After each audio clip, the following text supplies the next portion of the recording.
بسم اللہ الرحمن الرحیم۔ میرے معزز دوستو، جیسا کہ آپ نے یہ اوپر آڈیو سنی محترم جناب ابو ارکم صاحب کی، اس میں انہوں نے مختلف باتیں کی۔ سب سے پہلے تو آپ نے یہ دیکھا کہ انہوں نے معتبر ثابت کرنے کے لیے جو دو دلائل پیش کیے تھے، اس کے علاوہ کوئی بھی تیسری دلیل انہوں نے پیش نہیں کی، جو اس بات کی دلیل ہے کہ ان کے دعویٰ میں کوئی صداقت نہیں ہے، صرف ان کا دعویٰ جو ہے وہ فالتو دعویٰ تھا، بے دلیل تھا۔ اور دو انہوں نے جو دلائل پیش کیے ہیں وہ ان کا بھی رد میں الحمدللہ اچھی طریقے سے کر چکا ہوں۔ ان کے بارے میں تو انہوں نے کچھ خاص باتیں نہیں کی، صرف سوال ہی کرتے رہے، پہلا سوال یہ، دوسرا سوال یہ، تیسرا سوال یہ۔ تو آپ نے دیکھا کہ ان دلائل کا جو میں نے رد کیا ہے ان کا کوئی معقول جواب دے نہیں سکے۔ میں انشاءاللہ وضاحت کروں گا، تھوڑی بہت انہوں نے باتیں کی ہیں اس حوالے سے، تو اس کا بھی جو ہے حال آپ کو دکھاؤں گا، بتاؤں گا میں انشاءاللہ۔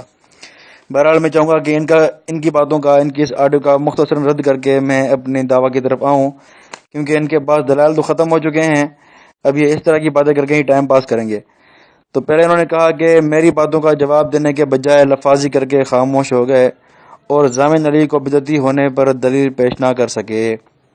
میں اوپر میں کہہ چکا ہوں کہ میری جب باری آئے گی تو انشاءاللہ میں بدعتی ثابت کروں گا، لیکن ابھی آپ کی باری چل رہی ہے معتبر ثابت کرنے کی، لیکن آپ دلائل دے نہیں پا رہے۔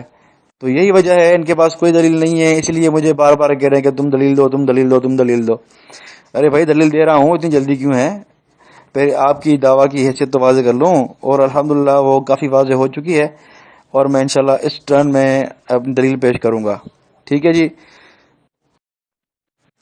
پھر ابو ارکم صاحب نے یہ کہا کہ میں نے جو ہے وہ اس کو معتبر ثابت کرنے کے لیے توحید میں غرق تھا والی بات پیش کی گنگوئی سے، اور میں نے جو ہے وہ ان کے عالم کا بیان پیش کیا جو ان کا دفاع کر رہے ہیں، بلا بلا بلا۔ تو میں نے تعریف ثابت کر دی، جو ہے وہ، لیکن یہ مانے گی نہیں، فلاں مختلف باتیں کی۔ تو میرے دوست، آپ کی جو بات توحید میں غرق تھا اس کی حیثیت بتا چکا میں کہ اس کی حیثیت کیا ہے، کہ توحید ہی میں غرق تھا، وہ بطور طنز کے تھا۔ اس کا آپ نے کوئی معقول جواب نہیں دیا۔ آپ نے یہ کہا کہ بھائی کہاں لکھا ہوا ہے، کہاں لکھا ہوا ہے؟ میں نے کہا کہ لکھا نہیں ہوتا، انداز سے پتہ چلتا ہے، ٹھیک ہے۔ پھر جو ہے وہ میں نے اس بات کا رد اس طرح کیا کہ اگر توحید ہوتی تو مجھے بتاؤ کرنے والا کون اور کرانے والا کون؟ جو یہ کہے کہ کرنے والا بھی اللہ ہے، نعوذ باللہ، کرانے والا بھی اللہ ہے، تو کیا آپ کے نزدیک یہ توحید ہے؟ یا اگر آپ کہتے ہیں کہ یہ آپ دیوبندیوں کی توحید ہے تو مجھے بتاؤ ہماری کون سی کتاب میں اس طرح کی توحید لکھی ہوئی ہے؟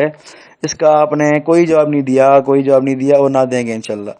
تو آپ کی اس توحید کی دعویٰ والی بات کا جو ہے وہ رد ہو گیا، اور آپ نے جو ہمارے ایک عالم کا بیان پیش کیا تھا اس کا بھی میں جواب دے چکا ہوں الحمدللہ، اور وہ آپ سن چکے ہیں۔ میں جو ہے دوبارہ دہرانا نہیں چاہتا، کیونکہ آپ نے میرے پچھلی باتوں کا کوئی جواب نہیں دیا جو میں نے اپنے عالم کی باتوں کے جواب میں کیا تھا۔ اگر آپ آگے جواب دیتے تو میں انشاءاللہ اس بات کا جواب دیتا، لیکن آپ نے اس پہ کوئی لب کشائی نہیں کی۔ مطلب یہ کہ آپ کے پاس میری اس بات کے جواب میں جو میں نے باتیں کی ہیں اس کا کوئی رد نہیں ہے آپ کے پاس۔ پھر آپ نے یہ کہا کہ آپ نے مجھ سے سوال کیا تھا کہ کس تعلق سے ضامن علی جلال آبادی نے کہا کہ کرنے والا کون اور کرانے والا کون؟ تو آپ نے سوال کیا تھا، میں نے اس پہ آپ کو جواب دیا تھا، اس کا آپ نے جو ہے رد نہیں کیا۔ آپ آگے بڑھے، اچھا ہے آگے بڑھے۔ آپ نے کہا کہ اگر آپ کہیں کہ زنا کے تعلق سے کہا تو بتائیں یہ کہنے والا، اس کہنے والے پر شرعی حکم کیا ہے کہ کرنے والا بھی اللہ ہے، کرانے والا بھی اللہ ہے، ٹھیک ہے۔ تو میں انشاءاللہ اس کا حکم بتاؤں گا جب میری باری آئے گی، تو یہ آپ اس میں سن لیجئے گا جب میں دلائل پیش کروں گا انشاءاللہ۔ پھر آپ نے راویوں والی بات کی کہ ایک راویوں کی مختلف رائے، میں نے بات کی تھی، اس پہ آپ نے یہ فرمایا کہ آپ کی جماعت میں سے آپ کے کس اکابر نے اس کو بدعتی کہا ہے اور کس نے اس کی تعریف کی ہے، اپنے اکابرین سے ثابت کریں۔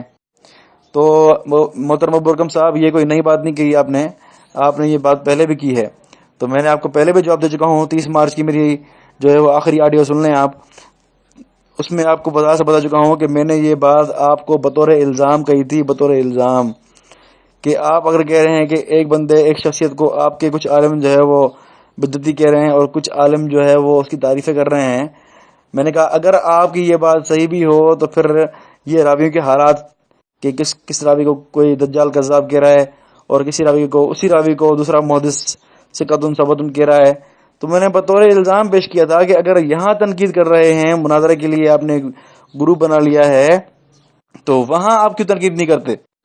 وہاں آپ کو کیا وجہ ہے جو وہاں آپ تنقید نہیں کر رہے، یہاں آپ تنقید کر رہے ہیں؟ اگر آپ کے نزدیک کچھ ہمارے علماء ضامن جلال آبادی کو بدعتی کہتے ہیں، کچھ اس کی تعریف کرتے ہیں، اگر آپ کے نزدیک ایسا ہے تو مجھے بتائیں کہ ایسا تو مسئلہ راویوں کے بارے میں بھی ہے، آپ کے علماء کے بارے میں بھی ہے، آپ کے اعلیٰ حضرت کے بارے میں بھی ہے، تو وہاں آپ نے یہ کیوں اصول بھول گئے ہیں؟ یہاں آپ کو اصول کیوں یاد آ گیا ہے؟ آپ نے مناظر گروپ بنانا شروع کر دیا ہے اور اس کو موضوع بنا دیا ہے۔ تو میں نے بطور الزام کہا تھا، امید ہے کہ آپ میری بات کو غور سے سمجھیں گے، دماغ میں بٹھائیں گے، اور پھر آپ بات کریں گے اس مسئلے پہ، ویسے بات نہیں کریں گے۔ آپ نے یہ سوال کئی بار دہرایا ہے اور میں آپ کو جواب دے بھی چکا ہوں۔ آپ برائے مہربانی میری آڈیو سن کے اور میری باتیں نوٹ کر کے پھر جواب دیا کریں، ٹھیک ہے جی؟ امید ہے کہ آپ میرے اس مشورے پر عمل کریں گے۔ اچھا جی، پھر یہ ابو ارقم صاحب نے فرمایا کہ ذرا میرا دعویٰ لوگوں کو بتائیے کہ ابو ارقم کا دعویٰ کہ یہ دعویٰ ہے، تاکہ لوگوں کو یہ معلوم ہو کہ میرے اس دعویٰ پر بات ہو رہی ہے یا اس کو اور رنگ دے رہے ہیں آپ۔ میرے دوست، پتہ نہیں آپ کو کیوں لگ رہا ہے کہ میں آپ کے دعویٰ کو کوئی اور رنگ دے رہا ہوں۔ آپ دلائل جو پیش کر رہے ہیں میں اس کا رد کر رہا ہوں، آپ جو مجھے سوال کر رہے ہیں میں آپ کے ان سوالات کا رد کر رہا ہوں۔ آپ وہ وجہ بتائیں کہ آپ کو جو لگ رہا ہے کہ میں آپ کے دعویٰ سے جو ہے وہ اور باتیں نکال رہا ہوں۔ میں تو آپ کے دعویٰ کا رد کر رہا ہوں اپنی کتابوں سے۔ آپ نے معتبر ہونے کا دعویٰ کیا، میں نے آپ کے اس دعویٰ کے معتبر ہونے کا رد کیا، اور فہرست سے بات پیش کی میں نے، وہ سب نے سنی کہ رنڈیوں کے پیر کا قصہ یہ فہرست میں لکھا ہوا ہے، اور اس پہ آپ نے اعتراض بھی کیا۔ پھر میں نے آپ کے اعلیٰ حضرت والا جواب بھی دیا، ٹھیک ہے؟ اور پھر میں نے یہ بھی کہا کہ ہمارے کسی بھی سوانے میں اس کو کہیں بھی حضرت یا پیر صاحب وغیرہ ایسا کے الفاظ کہیں نہیں لکھے ہوئے، نہ روایت ثلاثہ میں، نہ آپ بیتی وغیرہ بھی ہمارے علماء کے سوانے ہیں، کہیں بھی اس کا ذکر نہیں ہے۔ بہرحال تو یہ آپ کی بات، اس کی کوئی حیثیت نہیں ہے کہ میرا دعویٰ پڑھو۔ پھر آپ نے آگے یہ کہا کہ گنگوئی جی نے ضامن علی کے حوالے سے یہ کہا کہ وہ تو توحید ہی میں غرق تھا، اور پھر اس کے نیچے تذکرۃ الرشید میں ہے کہ ایک بار ارشاد فرمایا، پھر یہ آگے جو ہے وہ جلال آبادی والا واقعہ انہوں نے بتایا۔ تو آپ نے یہ کہا کہ مجھے یہ بتائیں کہ یہ ایک ہی مجلس کا واقعہ ہے یا مختلف مجلسوں کا؟ تو میرے دوست، آپ کو اس بات سے کوئی فائدہ نہیں ہے۔ ایک بات مجلس کا وعدہ بھی کی بات ہو تب بھی آپ کو فائدہ نہیں ہے، اور اگر الگ الگ مجلس کی بات ہو تب بھی فائدہ نہیں ہے۔ اگر ایک مجلس کی بات ہو تو بات تو واضح ہے کہ حضرت نے مسکرا کے فرمایا کہ بدعی تھا، حضرت نے مسکرا کے فرمایا کہ وہ تو توحید ہی میں غرق تھا، پھر واقعہ وہیں بیان فرمایا۔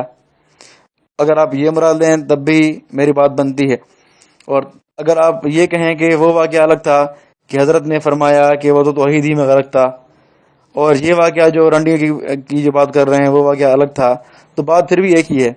کیونکہ میرا ایک استدلال جو ہے وہ یہ ہے کہ حافظ مینڈو کے بارے میں حضرت نے فرمایا کہ وہ پکا کافر تھا، پھر مسکرا کر فرمایا کہ ضامن جلال آبادی توحید ہی میں غرق تھا۔ مسکرانے والی بات تو، طنز والی بات تو پھر بھی ثابت ہو رہی ہے۔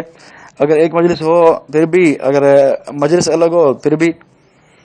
پھر میں نے دوسری بات یہ کی تھی، پھر جو ہے وہ نیچے انہوں نے جو قصہ لکھا ہے کہ حضرت نے جو پہلے فرمایا تھا کہ توحید ہی میں غرق ہے، تو یعنی حضرت نے پہلے بات فرما دی۔ اگر یہ کہیں کہ یہ پہلے والا قصہ ہے کہ توحید ہی میں غرق تھا، اگر یہ پہلے والا قصہ ہے تو حضرت کا نظریہ تو وہی ہوگا اس کے بارے میں، قصہ بتاتے وقت نظریہ بدل نہیں جائے گا۔ جو ہمارا نظریہ آپ کے اعلیٰ حضرت کے بارے میں ہے کہ وہ ایسا تھا ویسا تھا، اگر ہم سال کے بعد 2 سال کے بعد بھی آپ کے اعلیٰ حضرت کی بات کریں گے تو نظریہ تو وہی ہوگا جو ابھی ہم نے رکھا ہوا ہے۔ ہاں، اگر ہم خود اقرار کریں کہ نظریہ بدل گیا ہے تو الگ بات ہے، لیکن نظریہ ہمارا وہی ہوگا جب تک ہم واضح نہ کریں۔ تو حضرت نے بھی جب فرمایا کہ بطور طنز مزاح کے فرمایا وہ توحید ہی میں غرق تھا، تو کوئی وجہ ہوگی نا کیوں حضرت نے فرمایا کہ توحید ہی میں غرق تھا۔ اس کی پھر وجہ نیچے لکھی ہوئی ہے کہ اس نے ایسے کرتوت کیے تھے کہ کرنے والا کون، کرانے والا کون۔ یہ اس نے توحید میں اتنا غلو کر لیا تھا کہ کرنے والا کون، کرانے والا کون، سارا اللہ کے لیے اس نے جو ہے وہ کر دیا تھا۔ تو بات چاہے ایک مجلس کی ہو یا 2 مجالس کی ہو، اس سے آپ کو کوئی فائدہ نہیں ہے، آپ کی جو ہے فضول بات ہے یہ۔ پھر آپ نے یہ بات کی کہ آپ کو ضامن کی کون سی بات کا علم تھا جو آپ اس کو بدعتی کہہ رہے ہیں اور آپ کے عالم کو جو ہے اس کی تعریف کر رہے ہیں۔ تو آپ کی یہ بات اس کا پہلے جواب دے چکا ہوں میں. آپ میری پچھلی آڈیو سن لیں کہ اگر کسی عالم کو کوئی بات جو ہے وہ ذہن میں نہ آئی، سمجھ میں نہ آئی، انہوں نے تعریف کر دی، اور دوسرے عالم کو ذہن میں آئی، سمجھ میں آئی، اس نے جو ہے بدعتی کہہ دیا، تو کوئی اس میں کبات کی بات نہیں ہے. اور میں مثال بھی دے چکا ہوں فضل خیر آبادی صاحب کی اور اعلیٰ حضرت کی آپ کے شاہ اسماعیل شہید کے مسئلے میں. بہرحال تفصیلی جو ہے وہ آپ اوپر سن لیں. پھر آپ نے کہا کہ آپ کا دعویٰ خاص ہے، دلیل بھی خاص ہونی چاہیے. بھائی میرا دعویٰ خاص، تو آپ کا دعویٰ خاص ہے معتبر ہونے کی، لیکن آپ نے خاص دلیل پیش ہی نہیں کی. آپ نے اپنی کیا ساتھ کی ہے کہ نہیں بھائی وہ توحیدی میں غرق تھا، اس سے یہ ثابت ہوا کہ یہ معتبر ہے. یا ہمارے ایک عالم کی اپنی بات پیش کی تو وہ جو ہے وہ آپ کہہ رہے ہیں کہ وہ معتبر ہے، تبھی تو تعریف کر رہے ہیں. تو یہ بھی تو کوئی خاص دلیل نہیں ہے. آپ کا دعویٰ بھی خاص تھا تو آپ نے کوئی خاص دلیل پیش نہیں کی کہ کسی نے واضح کہا ہوتا کہ یہ معتبر ہے. تو آپ میری دلیل دعویٰ پہ پریشان نہ ہو، آپ میرے دعویٰ کو رد کیجیے گا، دیکھتے ہیں آپ رد کس طرح کر رہے ہیں. پھر آپ کے اعلیٰ حضرت کا میں نے واقعہ پیش کیا 3 سال والا، اور کہا کہ فہرست میں کس طرح رکھو گے. تو آپ نے کہا کہ بات کو طول نہ دیں. تو محترم یہ کوئی جواب نہیں ہے، آپ کو علمی جواب دینا چاہیے. بات کو طول نہ دیں یہ کوئی جواب نہیں ہے. یہ آپ کے بریلوی بھی سن کے سمجھ گئے ہوں گے کہ کوئی جواب نہیں ہے. آپ نے کہا ہم بھی آپ کے کابرین کے حوالے پیش کرنے میں مجبور ہو جائیں گے. دیکھیں میں نے آپ کو مثال پیش کی ہے کہ آپ جو ہے وہ اس طرح بات کر رہے ہیں، تو آپ اس طرح کریں گے تو اگر آپ اپنے اعلیٰ حضرت کی بات کریں گے تو کس طرح کریں گے، فہرست میں کیا لکھیں گے. تو میں نے آپ کی اس بات کا رد کیا ہے جو آپ میری فہرست والی بات کو نہیں مان رہے تھے. ٹھیک ہے، باقی واقعات میں پیش نہیں کر رہا، میں مثال پیش کر رہا تھا. پھر جو آپ نے کہا کہ گروپ کے اندر اہل علم حضرات ہیں، بہت جلد موضوع ختم کریں، تو اس لیے میں نے بھی آپ کی جو ہے وہ باتوں کا مختصراً جواب دیا ہے. ایک دو باتیں آپ کی اور بھی ہیں لیکن وہ اتنی وہ نہیں ہے کہ اس کا جواب دیا جائے. مثلا آپ نے کہا کہ ہمارے گھر کی بات کہنا چاہتے ہیں تو بھلے کہیں، موضوع کے دائرے میں رہ کر کہیں کر سکتے ہیں. تو آپ بے فکر رہیں، مجھے بات کرنی ہوگی میں کروں گا، آپ پریشان نہ ہو. ٹھیک ہے، اب میں اپنی دلیل کی طرف آتا ہوں کہ بدعتی تھا. اب ذرا کان کھول کے میرے دوست، اور اپنا دماغ کھول کے چائے وائے پی کے اپنا دماغ کھول کے بیٹھ جائیے تاکہ میری دلیل سمجھ سکیں آپ. ٹھیک ہے، کیونکہ آپ سمجھیں گے تو انشاءاللہ بات آسان ہو جائے گی، نہ سمجھیں گے تو پھر سوال کرتے رہیں گے. تو میری دلیل سننے کے لیے آپ دماغ کھول کے رکھیں. ٹھیک ہے جی، اب میں دلیل پیش کرنے جا رہا ہوں. اپنے دعویٰ کی کہ ضامن علی جلال آبادی بدعتی تھا، کس طرح تھا وہ آپ کو پیش کرنے جا رہا ہوں. میرے محترم دوستو، میں نے اپنا دعویٰ آپ کے سامنے رکھ دیا ہے، جو مولانا سعدی خان نقشبندی دامت برکاتہم نے بھی جو ہے وہ پیش کیا ہے، اور میں بھی پیش کر رہا ہوں آپ کے سامنے. اور اب میں آپ کے سامنے دلیل پیش کرنے جا رہا ہوں. ٹھیک ہے، تو سب سے پہلے آپ یہ بات سمجھ لیں کہ ہم اہل سنت والجماعت کا یہ نظریہ ہے کہ بندے کے جو بھی افعال ہیں، چاہے وہ اچھے ہوں چاہے وہ برے ہوں، ان سب کا خالق اللہ تعالیٰ ہے. ٹھیک ہے، لیکن یہ بات آپ یاد رکھیں، آپ کو پتا ہوگا کہ اللہ تعالیٰ کی طرف اچھے کاموں کی نسبت ہم کرتے ہیں، اور برے کاموں کی نسبت اللہ تعالیٰ کی طرف کرنا ہم اہل سنت کا نظریہ نہیں ہے. یہ نظریہ جو ہے وہ دوسروں کا ہے، باطل فرقوں کا ہے. ٹھیک ہے، تو اچھے افعال ہوں چاہے برے افعال ہوں، وہ اللہ تعالیٰ کی جو ہے وہ اللہ تعالیٰ کی قدرت اور ارادے سے ہی ہوتے ہیں، رضا نہیں ارادے سے. یہ ذرا فرق سن لیجیے گا، اللہ تعالیٰ کے ارادے سے ہی ہوتے ہیں. اللہ تعالیٰ نے ہمیں اختیار دیا ہوا ہے کہ ہم اچھا کام بھی کر رہے ہیں، برا کام بھی کر رہے ہیں، لیکن اچھے کام کی نسبت ہم اللہ کی طرف کریں گے اور برے کام کی نسبت اللہ کی طرف نہیں کریں گے. یہ ہمارا اہل سنت والجماعت کا نظریہ ہے.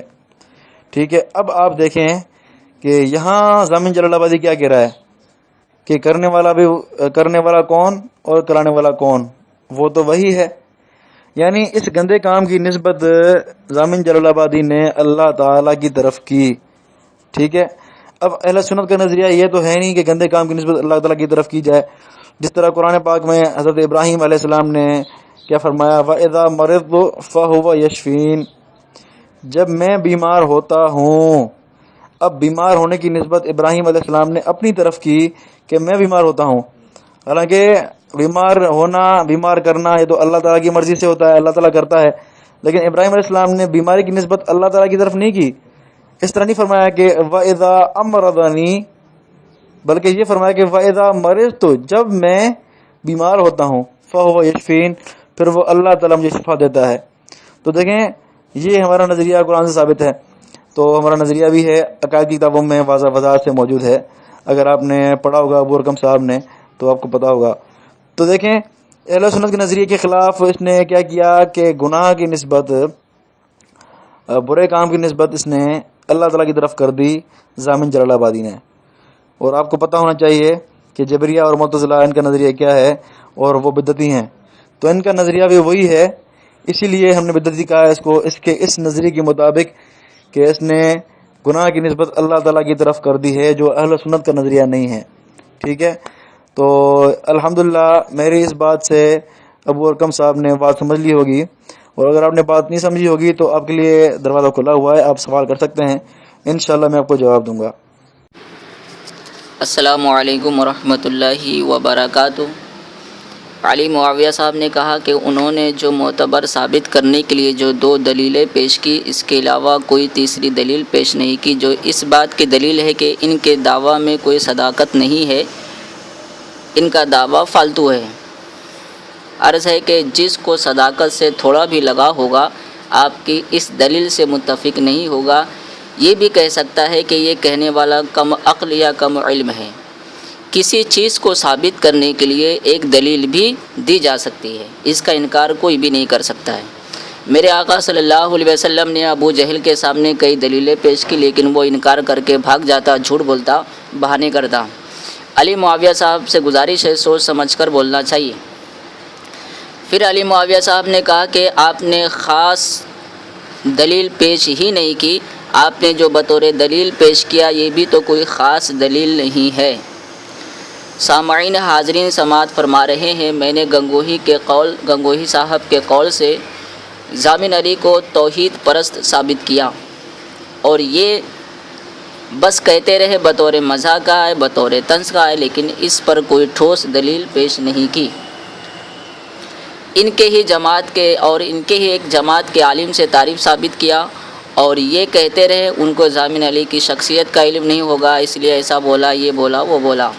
ہم نے ان سے پوچھا کہ وہ آگے میں عرض کر دوں گا، خیر میں آگے بڑھتا ہوں، کیا پوچھا میں نے وہ میں بعد میں بتا دوں گا. اب ہم ان سے پوچھنا چاہتے ہیں، علی معاویہ صاحب بتائیے خاص دلیل کسے کہتے ہیں آپ کے نزدیک، ذرا اس کی وضاحت فرما دے تو بہتر ہوگا.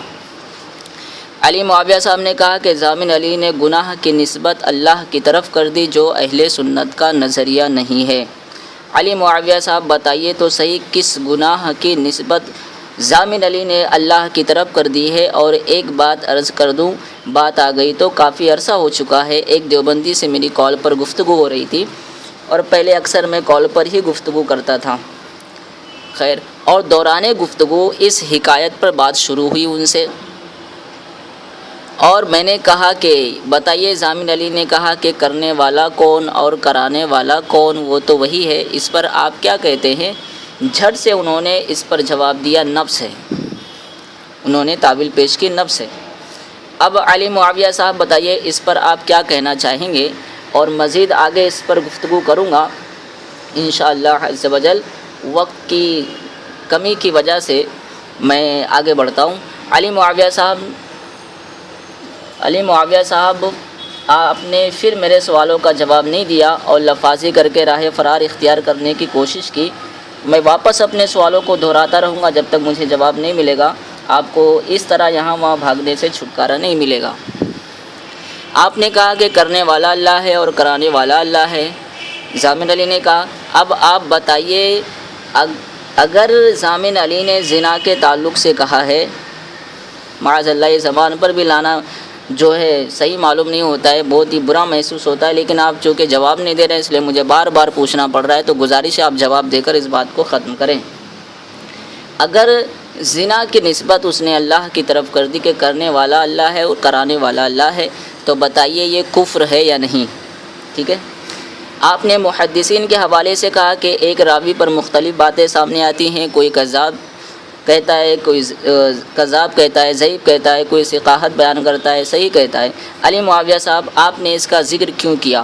اور اگر ضامن علی پر فٹ کرنے کے لیے آپ نے یہ مثال پیش کیا ہے، اس کا ذکر کیا ہے، تو آپ بتائیے آپ کی جماعت میں، کئی بار پوچھ چکا ہوں، میں بار بار پوچھوں گا جب تک آپ جواب نہیں دیں گے، تو آپ کی جماعت میں ضامن علی پر آپ کے کس اکابر نے جو ہے اسے بدعتی کہا، یا دوسرا کوئی حکم لگایا، یا کوئی دوسری بات کی، یا مذمت کی، تنقید کی، تردید کی، کس نے کی؟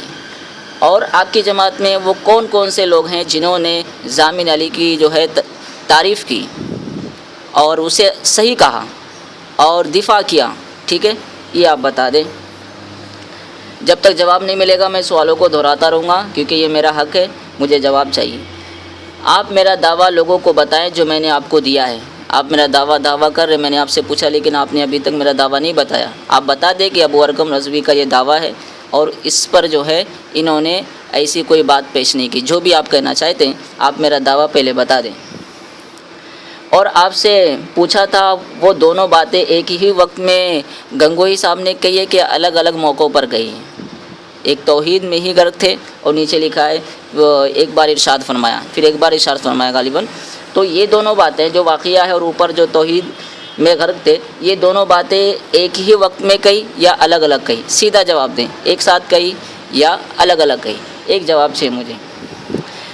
آپ کو ضامن علی کی وہ کون سی بات کا علم ہے جس کی بنیاد پر وہ بدعتی ہیں، اور اس عالم کو ضامن علی کی وہ کون سی بات کا علم نہیں جس کی وجہ سے وہ دفاع کر رہے ہیں، تعریف کر رہے ہیں، وکالت کر رہے ہیں، حمایت کر رہے ہیں؟ ہاں، اور جس چیز میں چند احتمال ہو کیا اس پر شرع کا حکم نافذ ہوگا؟ علی معاویہ صاحب بتائیے، اگر ہوگا تو کیا، نہیں ہوگا تو کیوں؟ آپ نے کہا کہ بطور مذہب بطور طنز گنگوئی جی نے کہا ہے، تو اس پر ٹھوس دلیل ہمیں چاہیے، اٹکل بازی سے کام نہیں چلے گا۔ آپ ٹھوس دلیل دیں کہ بطور مزاح یا بطور طنز جو ہے گنگوئی صاحب نے کہا ہے۔ علی معاویہ صاحب نے پھر جواب دینے کے لیے 24 گھنٹہ سے زیادہ وقت لیا۔ ان سے گزارش ہے شرائط مناظرہ میں جب یہ شرط موجود ہے جواب دینے کے لیے زیادہ سے زیادہ 24 گھنٹے کا وقت ہے، تو اس کے اندر ہی جواب دینا چاہیے، اس کا خیال کیا جائے۔ اس طرح شرط کے خلاف کام کرنا غیر مناسب ہے۔ اور ایک خاص بات، مناظرہ کب تک ہوگا وقت متعین کر لیا جائے باہمی رضامندی سے، ٹھیک ہے؟ مدعی کی تاکہ آسانی ہو، میں نے آپ سے پہلے عرض کیا تھا 5 ٹرن کا مناظرہ ہوگا۔ مدعی کی 6 ٹرن ہوگی، لیکن آخری ٹرن میں وہ کوئی نئی دلیل پیش نہیں کر سکتا۔ ٹرن کی قید لگانے کا مطلب ہے جلدی مناظرہ ختم ہو، ورنہ چالو ہی رہے گا۔ آپ نے بھی کہا تھا قید لگائے ورنہ مزہ نہیں آئے گا، 5 ٹرن زیادہ سے زیادہ۔ اب چونکہ یہ شاید 8واں ٹرن ہے، اب آپ کیا کہنا چاہتے ہیں؟ وقت متعین کر لیا جائے تو بہتر ہے، کیونکہ یہ 8واں ٹرن ہے اور بات آگے بڑھتی جائے گی، تو ہم چاہتے ہیں کہ وقت متعین ہو۔ اصول مناظرہ میں بھی یہ بات موجود ہے۔ آپ الیاس گمن صاحب کی جو کتاب ہے یا جو رسالہ ہے جو بھی ہے، اس میں بھی یہ بات موجود ہے کہ وقت متعین کر لیا جائے۔ اور یہ میں نے پہلے عرض کیا تھا مناظرہ سے پہلے، اور آپ نے بھی کہا تھا، لیکن جب وہ شرائط مناظرہ جو شاید آپ نے بھیجا ہے ٹائپ کر کے ایک ساتھ میں، تو شاید اس میں یہ بات درج نہیں ہے۔ خیر، جو ہوا سو ہوا۔ اب وقت ہے ہم جو ہے ٹرن کی قید لگا لیں کہ بھائی اتنے ٹرن کا یہ مناظرہ ہوگا، یہ 8واں ٹرن ہے۔ اب مزید آگے کتنا ٹرن لگے گا آپ بتا دیں، کہ آپ کو جو لگے کہ اتنے ٹرن میں میری بات مکمل ہو جائے گی، تو انشاءاللہ پھر میں بھی جواب دے دیتا ہوں، اور باہمی رضامندی سے ٹرن جو ہے متعین کر لیتے کہ اتنے ٹرن میں یہ مناظرہ ہوگا۔ اور جو میں نے سوالات آپ سے کیے اس کا جواب دے دیجیے۔